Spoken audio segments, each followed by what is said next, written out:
भगवान विष्णु ने बताया संसार में सबसे बड़ा दान क्या है। जय श्री कृष्णा, राधे राधे दोस्तों। हम सभी अपने जीवन में कुछ ना कुछ दान करते हैं, कभी भोजन, कभी वस्त्र, तो कभी धन। लेकिन क्या आपको पता है कि सबसे अच्छा और उत्तम दान कौन सा है? कौन सा दान हमें सबसे बड़ा पुण्य दिला सकता है? आज मैं आपको एक ऐसी कहानी सुनाने जा रही हूँ जो न केवल आपको प्रेरणा देगी बल्कि ये भी सिखाएगी कि सच्चा दान और सबसे अच्छा दान क्या होता है और इसका महत्व कितना बड़ा है। ये कहानी बड़ी ही शिक्षाप्रद, महत्वपूर्ण और ज्ञानवर्धक होने वाली है। प्राचीन समय की बात है। काशी नाम के एक बड़े नगर में देवदत्त नाम का एक युवक रहता था जो लकड़ी काटकर अपना जीवन चला रहा था। वह अपनी पत्नी के साथ साधारण जीवन जीता था।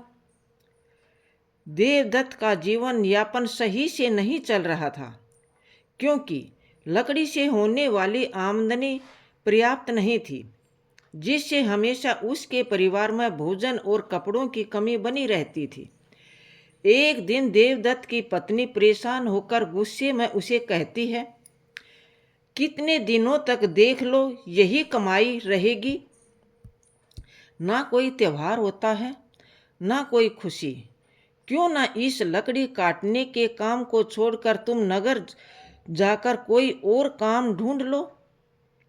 कब तक हम यूं ही कठिनाइयों में जीवन बिताएंगे?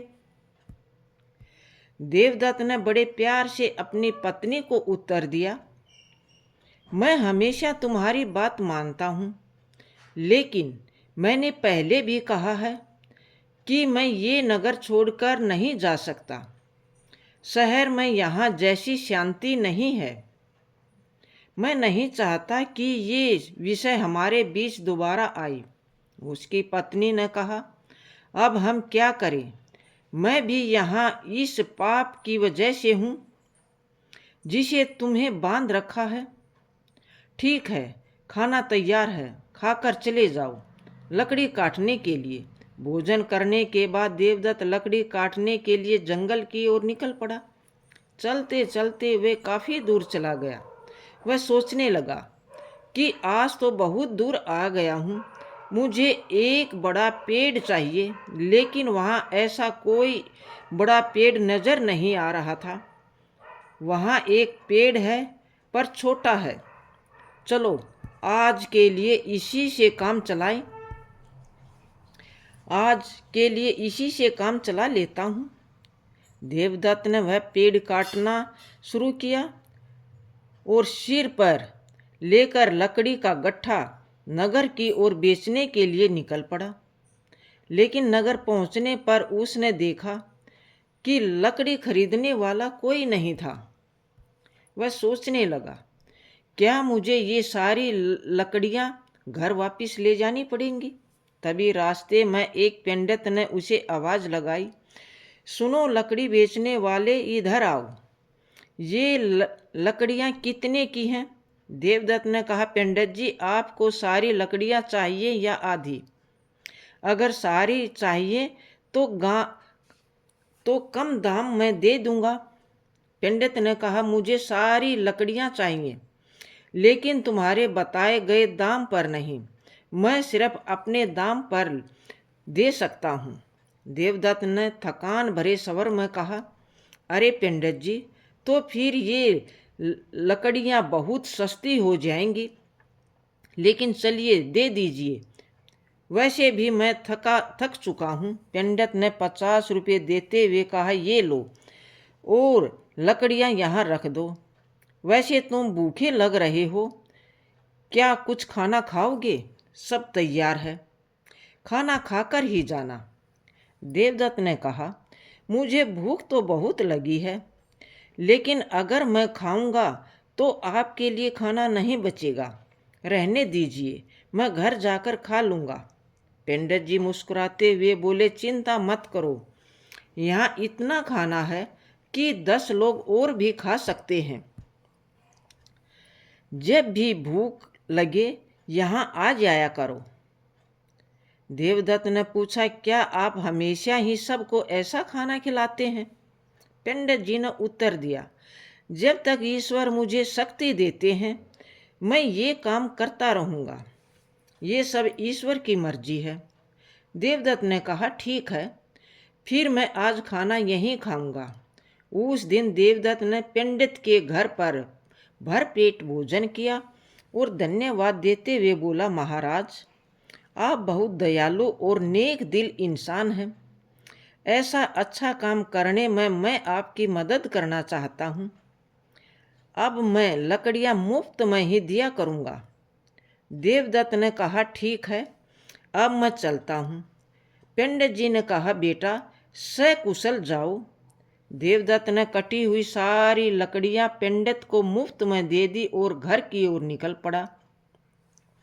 घर पहुँचते ही उसकी पत्नी ने पूछा, इतनी देर क्यों हो गई? क्या आज लकड़ियों का अच्छा सौदा मिल गया? देवदत्त ने उत्तर दिया, देखो, सौदा अच्छा तो नहीं था। आज केवल 50 रुपये ही मिले थे। ये लो रुपये। उसकी पत्नी ने आश्चर्य से पूछा, क्या सच में मुझे केवल 50 रुपये दे रही हो? मैंने सोचा था कि आज शायद दुगना कमा कर लाओगे, लेकिन तुमने तो आधे ही दिए हैं। इतनी देर तक तुम कहाँ थे और क्या कर रहे थे? तब देवदत्त ने कहा, मैं लकड़ियाँ बेचने निकला था, लेकिन खरीदने वाला कोई नहीं मिला। फिर पास के नगर में एक पंडित के घर चला गया। उसके यहाँ जो भी जाता है उसे प्यार से भोजन कराते हैं। ऐसे लोगों के लिए हमें कुछ करना चाहिए। उसकी पत्नी ने पूछा, हमेशा खाना खिलाते हैं? फिर तो वे बहुत ही अमीर होंगे। नहीं तो इतने लोगों को खाना कैसे खिलाते हैं और तुमने उनकी मदद कैसे की? देवदत्त ने कहा, वे इतने अमीर नहीं हैं जितना तुम सोच रही हो। वे बस अच्छी भावना रखते हैं और गोपालगढ़ के मंदिर के पुजारी हैं। वे अपनी मेहनत की कमाई में से ही सबको खिलाते हैं। मैंने उनकी मदद के लिए कहा कि मैं उनके लिए हमेशा लकड़ियाँ 50 रुपये में ही काट कर दे दिया करूँगा। उसकी पत्नी ने कहा, इतना ही काफ़ी है, लेकिन अगर तुम 2 गट्ठर लकड़ी नहीं काट सकते हो, हर दिन 50 रुपये में घर कैसे चलेगा, मुझे बताओ। देवदत्त ने उत्तर दिया, मैं अपनी तरफ से पूरी कोशिश करूँगा और जो भगवान की इच्छा होगी वही होगा। आज मैंने उनके घर खाना खाया, एक दिन तुम्हें भी वहाँ ले चलूँगा। इसके बाद देवदत्त ने हर दिन जलाऊ लकड़ी काटता और अपने वादे के मुताबिक पंडित को 50 रुपये में ही बेचता। एक दिन पंडित भोजन करने बैठे ही थे कि बाहर से आवाज़ आई, महाराज लकड़ी लेकर आया हूँ, रुपये दे दीजिए, यहाँ आकर लकड़ियाँ ले लीजिए ताकि मैं जा सकूँ। पंडित जी ने बाहर आकर कहा, देवदत्त, मैं तुम्हें 50 रुपये नहीं दे सकता, तुम अपनी लकड़ियाँ वापस ले जाओ। देवदत्त ने कहा, पैसे कल दे देना, लेकिन लकड़ियाँ नहीं लेकर जाऊँगा। मुझे बहुत भूख लगी है, क्या आप मुझे भोजन दे सकते हैं? वैसे भी आप सबको खिलाते हैं। पंडित जी ने मुस्कुराते हुए कहा, अच्छा ठीक है देवदत्त, पहले अपने हाथ पैर धो लो, तब तक मैं भोजन की व्यवस्था करता हूँ। पंडित ने घर के अंदर जाकर अपनी पत्नी से ये बात कही। उसकी पत्नी बोली, आपने ऐसा वादा क्यों किया? हमारे घर में खाने के लिए कुछ भी नहीं बचा है, सिवाय उस भोजन के जो मैंने अभी आपको परोसा है। पंडित जी पत्नी से बोले, इस समय हम देवदत्त को कैसे खिलाएंगे? सारा खाना खत्म हो चुका है, क्या आपको ये नहीं पता? पंडित बोले, अरे इसमें कौन सी बड़ी बात हो गई? तुमने जो खाना परोसा है वह देवदत्त के लिए काफ़ी है। मैं सोच रहा हूँ कि आज उपवास कर लूँ, व्रत कर लूँ। पंडित की पत्नी बोली, मुझे बताओ, तुम ऐसा कितनी बार करोगे? जब हमारे पास खुद के लिए भी पर्याप्त भोजन नहीं है, तो दूसरों के लिए इतना सब क्यों करते हो? ये सब कहाँ से आएगा? पंडित बोले, भगवान सब कुछ देते हैं, पहले देवदत्त को भोजन परोस दो। पंडित ऐसे ही उन लोगों को भोजन कराते रहे, भले ही उनके पास स्वयं के लिए भी कुछ ना हो। एक दिन देवदत्त लकड़ी काटने जंगल गया। उसने सोचा, जंगल के किनारे के सारे सूखे पेड़ तो पहले ही काट चुका हूँ। अब जो बचे हैं वे सब हरे पेड़ हैं। जंगल के अंदर जाना थोड़ा मुश्किल लग रहा है। मैं इससे पहले कभी इतने अंदर नहीं गया। यहाँ जंगली जानवर भी हो सकते हैं। अगर मुझे कुछ हो गया तो क्या होगा? ये सोचकर वह जंगल के भीतर डरते डरते चला गया। वह काफी दूर निकल गया, लेकिन कोई अच्छा पेड़ नहीं मिला। अचानक उसे एक बड़ा पेड़ दिखाई दिया। उसने सोचा, ये शाखा तो काफी मजबूत है, इसे काट लूंगा तो 3 गट्ठर लकड़ी बन जाएंगे। पहले ही बहुत देर हो चुकी है। ये सोचकर देवदत्त उस पेड़ पर चढ़ गया। वह उसी शाखा पर बैठ गया और उसी को काटने लगा। शाखा बहुत बड़ी थी, इसलिए काटने के बाद वह बगल के पेड़ और एक छोटे से टिल्ले के पास गिर गई। तभी अचानक वहां एक साधु प्रकट हुए और क्रोध में बोले, मेरी तपस्या किसने भंग की? लगता है ये तुम ही थे। मैं तुम्हें श्राप देता हूँ कि तुम कुत्ता बन जाओ। देवदत्त घबरा गया और बोला, महाराज, मुझे माफ कर दीजिए, मुझे नहीं पता था कि आप यहाँ तपस्या कर रहे हैं। साधु बोले, मैं यहाँ 1 वर्ष से तपस्या कर रहा हूँ। तुमने मेरी तपस्या तोड़ी है, इसलिए तुम्हें ये श्राप दिया है। देवदत्त ने विनती की, महाराज, मैं रोज लकड़ियाँ काटने आता हूँ और उन्हें बेचकर अपनी आजीविका चलाता हूँ। मैंने जानबूझकर ऐसा नहीं किया। कृपया इस श्राप को वापिस ले लीजिए। साधु बोले, मैंने क्रोध में आकर ये श्राप दिया है, इसे वापिस लेना संभव नहीं है, लेकिन एक उपाय है। देवदत्त ने पूछा, कृपया मुझे उपाय बताइए।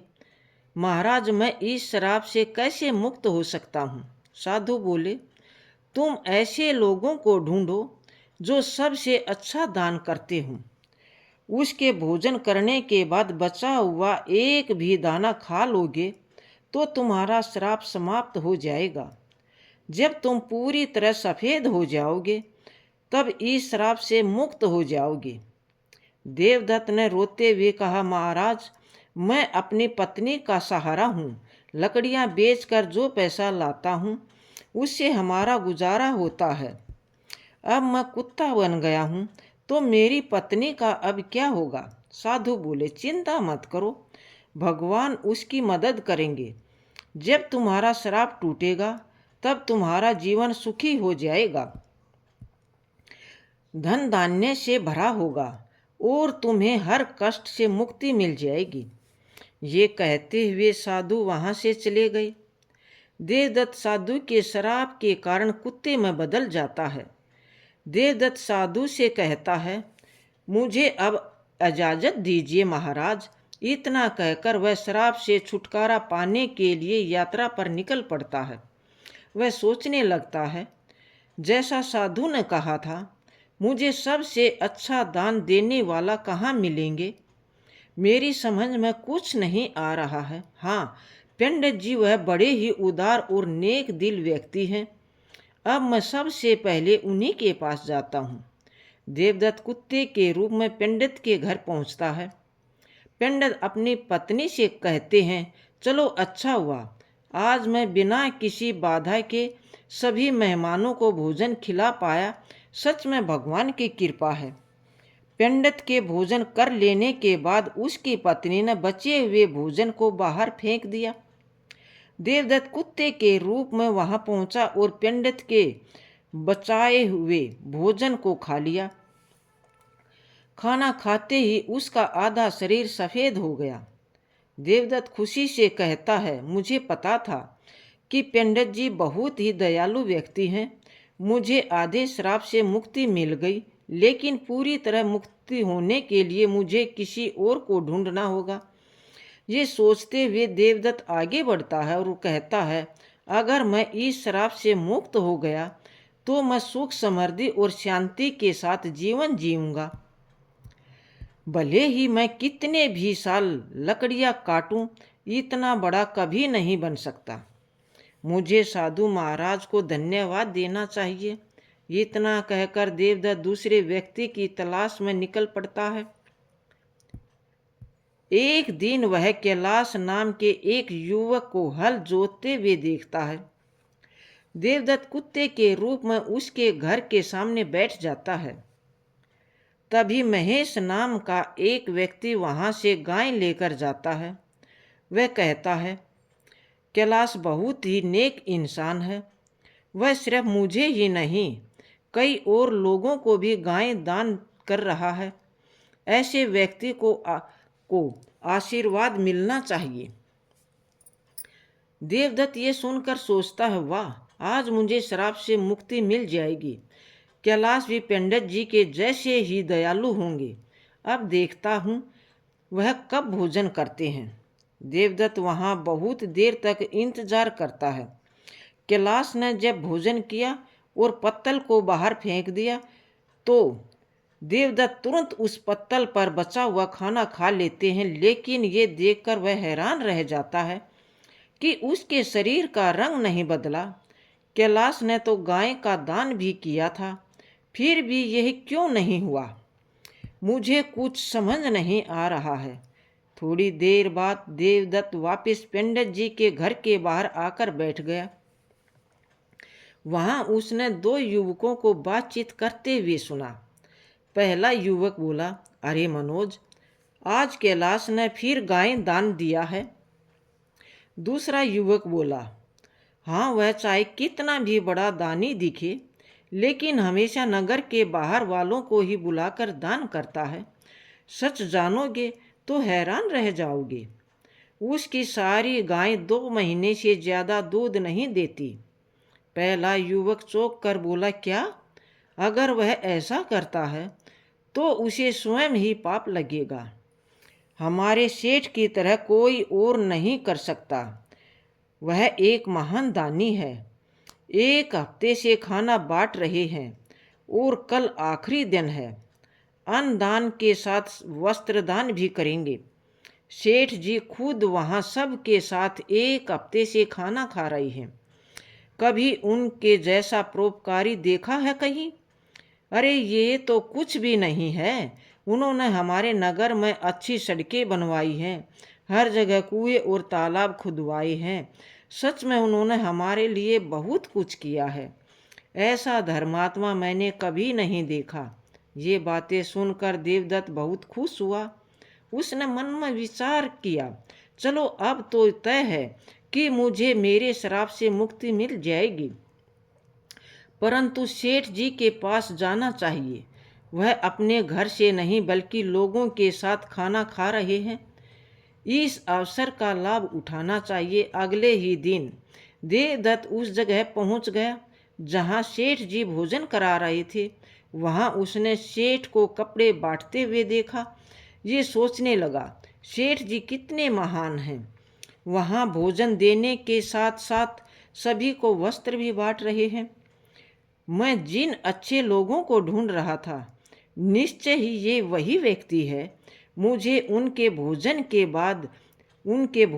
बाद इंतजार करना होगा। सेठ जी ने भोजन करने के बाद कुछ लोग उस पत्तल को बाहर फेंक देते हैं जिसमें सेठ जी ने खाना खाया था। यह देखकर देवदत्त वहां गया और उस पत्ते पर बचा हुआ खाना खा लिया, लेकिन ये देखकर चौंक गया। उसने कहा, अरे ये क्या है? इतने महान दानी सेठ का भोजन करने के बाद भी मेरा रंग नहीं बदला। ये शराब तो किसी दूसरी वजह से लग रहा है। मुझे तुरंत उस साधु के पास जाना चाहिए जिन्होंने मुझे ये शराब दिया था। देवदत्त उस स्थान पर पहुंचता है जहां साधु मौजूद थे। वह साधु को प्रणाम करता है। साधु उसे निराश देखकर पूछते हैं, क्या हुआ? ऐसा लगता है कि तुम्हें अभी तक केवल एक ही सही व्यक्ति मिला है। तुम्हारा केवल आधा रंग ही बदला। क्या तुम्हें और कोई नहीं मिला? श्राप मिले हुए भी काफी समय हो गया। देवदत्त कहता है, पंडित जी का खाना खाकर मैं आधा सफेद हो गया। इसके बाद मैंने उनसे भी बड़े दानी लोगों को देखा, लेकिन उनके खाने का कोई असर नहीं हुआ। साधु थोड़ी देर रुककर बोलते हैं, इसमें आश्चर्य की बात नहीं है। उनके कर्मों का वास्तविक स्वरूप जानना जरूरी है। देवदत्त जवाब देते हैं, इसके अलावा हमारे नगर में सेठ बहुत धर्मी है। एक हफ्ते तक सेठ ने सभी को भोजन कराया और वस्त्र भी बांटे। इतने धर्मप्राय व्यक्ति द्वारा खाया हुआ भोजन खाने के बाद भी मैं श्राप से मुक्त नहीं हो पाया। इसमें कुछ रहस्य जरूर है। देवदत्त ने साधु से कहा, मुझे कुछ समझ नहीं आ रहा महाराज, कृपया आप ही बताइए। साधु ने कहा, देवदत्त, जिन जिन लोगों को तुमने देखा उनमें से किसी का दान सच्चा दान नहीं था। कैलाश ऐसी चीज दान कर रहा था जिनकी उसे कोई ज़रूरत नहीं थी। अगर उसे उनकी ज़रूरत होती तो वह उन्हें कभी दान नहीं करता। और सेठ जो कुछ भी देता है उसे दान माना नहीं जा सकता, क्योंकि वह खुद नहीं कमाता। वह तुम्हारे जैसे लोगों द्वारा दिए गए कर्ज के मुनाफे का उपयोग राज्य के लोगों पर करता है। साधु ने आगे कहा, कल के दान में जो भोजन और वस्त्र बांटे गए वे भी कर्ज के मुनाफे से ही आए थे। इसलिए सेठ द्वारा किया गया दान दान नहीं माना जाएगा। वे सिर्फ लोगों का पैसा लोगों पर खर्च कर रहा है। ऐसे में सेठ के भोजन का तुम्हारे श्राप पर कोई असर नहीं हो सकता। समझ लो, सही दान वही था जो पंडित ने भूखे को भोजन देकर किया। भले ही उन्होंने खुद नहीं खाया, लेकिन उनका दान श्रेष्ठ था। इसलिए तुम्हें और प्रयास करना होगा। तुम श्राप से मुक्ति के करीब हो। देवदत्त ने कहा, समझ गया महाराज। धन्यवाद देकर उदास मन से देवदत्त वहां से चल पड़ा। उसने सोचा, बाप रे, कितनी दूर आ गया हूँ। बहुत भूख लगी है। अच्छा होगा कि पास में कुछ खाने को मिल जाए। तभी उसने देखा एक किसान गाड़ी में पानी लेकर जा रहा था। पास में खड़े दो युवक आपस में बातें कर रहे थे। उस किसान को देख रहे हो? वह रोज इस धूप में इस पानी से भरे मटके से यहाँ से गुजरने वालों को घड़े में से पानी पिलाता है। वह बूढ़ा किसान 90 साल से अधिक का लगता है, पर फिर भी उसका काम काबिले तारीफ है। थोड़ी देर में किसान ने खाना निकाला और खाने लगा। भूखे देवदत्त को देखकर किसान ने अपने भोजन में से थोड़ा सा लिया और उसे दे दिया। जैसे ही देवदत्त ने भोजन खाया, उसका श्राप समाप्त हो गया और वह वापस इंसान बन गया। उसने किसान को धन्यवाद दिया और खुशी खुशी वापस लौट आया। उसने सोचा, सचमुच दान कभी छोटा या बड़ा नहीं होता। भूख मिटाने वाले पंडित और प्यास बुझाने वाले इस किसान जैसा होना ही सच्चा दान है। सबसे अच्छा दान वही है जो अपने स्वार्थ के बजाय दूसरों की मदद के लिए किया जाए। चलते चलते देवदत्त अपनी पत्नी के पास नगर में पहुंच गया और खुशी से रहने लगा। उधर पंडित ने इतना दान कर दिया था कि उनके पास खाने को कुछ भी नहीं रहा था। जब उसकी पत्नी ने उनसे कहा कि पास के नगर में एक राजा रहते हैं जो पुण्य को खरीद लेते हैं, आप उनके पास जाकर अपना कुछ पुण्य बेचकर पैसे ले आए ताकि हमारा काम चल सके। पंडित ने पहले तो मना कर दिया, लेकिन पत्नी के बार बार कहने पर वह जाने को तैयार हो गया। उसकी पत्नी ने उसको खाने के लिए 4 रोटियां बना कर दी। पंडित अपने घर से चल दिया। जब वह नगर के समीप पहुंचा तो उसने एक तालाब देखा। वहां स्नान आदि कर्मों से निवृत्त होकर वह रोटियां खाने के लिए बैठा ही था कि एक कुतिया उसके सामने आ गई। कुतिया ने जंगल में बच्चों को जन्म दिया था। 3 दिन से कुतिया और उसके बच्चे भूखे थे। भारी बारिश के कारण वह बच्चों को छोड़कर कहीं भी जा नहीं सकती थी। पंडित ने कुतिया को भूखा देखा तो उसने अपने भोजन में से एक रोटी उसे दे दी। कुतिया ने रोटी खा ली। फिर उसने दूसरी रोटी दे दी जिसे कुतिया ने खा लिया। इस तरह पंडित ने एक एक करके अपनी चारों रोटियां कुतिया को खिला दी। कुतिया तृप्त हो गई, लेकिन पंडित खुद भूखा रह गया और वहां से चल पड़ा। पंडित राजा के पास पहुंचा और कहा, मैं अपना पुण्य बेचना चाहता हूँ। राजा ने कहा, अब आप दोपहर के बाद आइए। राजा ने अपनी पत्नी से पूछा, एक विद्वान पंडित यहाँ आया है जो अपना पुण्य बेचना चाहता है। तुम्हारे अनुसार उसके पुण्य में से कौन सा पुण्य सबसे बड़ा है जिसे मैं खरीदूंगा? राजा की पत्नी ने कहा, वह पुण्य जो आज उसने जंगल में एक बच्चों वाली कुतिया को रोटी खिलाकर कमाया है, वही पुण्य अच्छा है। पत्नी की ये बात सुनकर राजा पंडित के पास गया और बोला, आप कौन सा पुण्य मुझे देंगे? पंडित बोला, आप कौन सा पुण्य लेना चाहते हैं? राजा ने कहा, आज आपने जो यज्ञ किया हमें उसी का पुण्य लेना होगा। हम उसी का पुण्य लेना चाहेंगे। पंडित ने कहा, मैंने आज कोई यज्ञ नहीं किया। मेरे पास इतना धन नहीं है कि मैं यज्ञ कर सकूं। राजा ने उत्तर दिया, आपने आज तालाब के किनारे एक भूखी कुतिया को 4 रोटियां खिलाई हैं। हम वही पुण्य खरीदना चाहते हैं। पंडित ने पूछा, उस समय तो वहाँ कोई नहीं था, आपको कैसे पता चला? राजा ने कहा, मेरी पत्नी पतिव्रता है, उसने ये सब देखा और मुझे बताया। पंडित ने कहा, अच्छा, लेकिन इसका मूल्य क्या दोगे? राजा ने कहा, आपकी 4 रोटियां जितने वजन की थी, मैं उतना ही वजन के हीरे मोती तोल कर दूंगा। पंडित ने सहमति दे दी। राजा ने रोटियों के वजन के बराबर के लिए तराजू में हीरे और मोती रखवा दिए, लेकिन जितने भी रत्न रखे गए, रोटी वाला पलड़ा ऊपर नहीं उठा। राजा ने कहा, और रत्न लेकर आओ। जब पंडित ने अपने पुण्य का ऐसा प्रभाव देखा तो उसकी आंखें खुल गई। उसने कहा, महाराज, मैं अभी ये पुण्य नहीं बेचूंगा। राजा बोला, जैसी आपकी इच्छा। पंडित वहाँ से चला गया।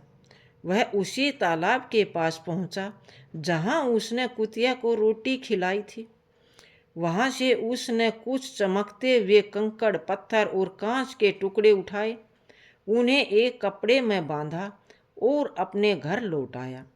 घर पहुंचकर उसने अपनी पत्नी से कहा, इस पोटली को भोजन करने के बाद खोलना। इतना कहकर वह बाहर चला गया। पत्नी के मन में पोटली खोलने की उत्सुकता हो रही थी। उसने पोटली खोली तो उसमें हीरे, पन्ने, मणिक चमक रहे थे। वह बेहद प्रसन्न हुई। थोड़ी देर बाद जब पंडित वापिस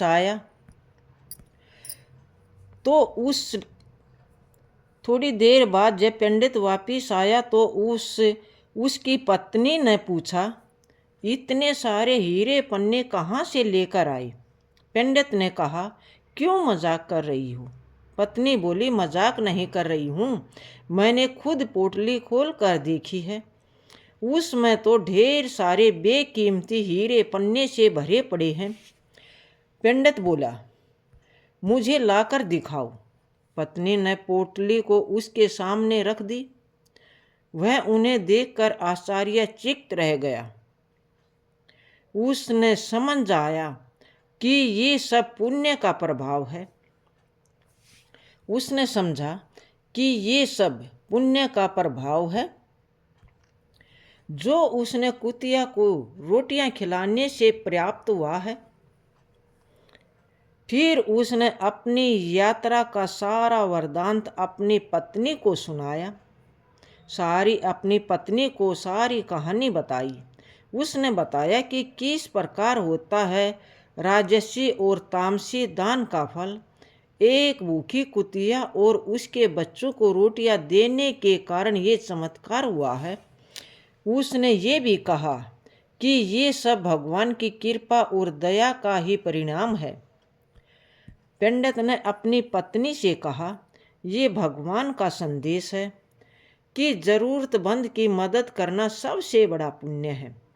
जो व्यक्ति दुखियों और अभावग्रस्त लोगों की सहायता करता है उसे ईश्वर अनंत गुना फल प्रदान करते हैं। आज के समय में समाज में कई लोग दान सिर्फ अपने मान सम्मान और प्रतिष्ठा के लिए करते हैं। वे इसे एक सामाजिक दिखावे के रूप में अपनाते हैं।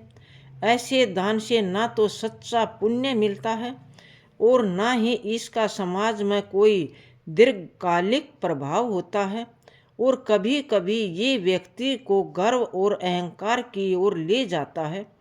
जैसे इस कहानी में पंडित ने अपनी भूख की परवाह किए बिना कुतिया और उसके बच्चे को 4 रोटियां खिलाई। उसने सोचा भी नहीं था कि उसका ये छोटा सा त्याग इतना बड़ा फल देगा। प्रिय श्रोताओ, ये कथा ये बताती है कि जरूरतमंद की सहायता करने का असली अवसर वही होता है जब वह वास्तव में संकट में हो। आपदा के समय दिया गया थोड़ा सा सहयोग भी अनमोल हो सकता है। ये न केवल पंडित व्यक्ति के जीवन को बदलता है बल्कि दाता के जीवन में भी सकारात्मक परिवर्तन लाता है। दान का उद्देश्य मानवता को प्रोत्साहित करना और समाज को जोड़ना है। जब कोई व्यक्ति त्याग की भावना से प्रेरित होकर दान करता है तो वह अपनी आत्मा को शुद्ध करता है। ये त्याग मनुष्य को अहंकार से मुक्त करता है और उसे ईश्वर के समीप ले जाता है। इस कहानी में पंडित का अनुभव ये सिखाता है कि भगवान की कृपा से छोटे छोटे कार्य भी महान फल दे सकते हैं। कंकड़ पत्थर भी भगवान की कृपा से हीरे और माणिक बन सकते हैं। यही संदेश है कि सच्चा पुण्य त्याग और निस्वार्थ सेवा में है। हर मनुष्य को ये प्रयास करना चाहिए कि वह अपनी अक्षमता के अनुसार जरूरतमंदों की मदद करे। अनाथ, विकलांग, विधवा, भूखे और प्यासे लोगों की सेवा करना ही सच्चा धर्म है। इसी से समाज में शांति और समृद्धि आती है। श्रोताओं, आपने इस कहानी से क्या सीखा? कमेंट करके अवश्य बताइए। अगर कहानी अच्छी लगी हो तो लाइक एंड शेयर करें और हमारे चैनल को सब्सक्राइब कर लें। प्रेम से बोलिए श्री हरि विष्णु और माता लक्ष्मी को मेरा नमस्कार। धन्यवाद दोस्तों।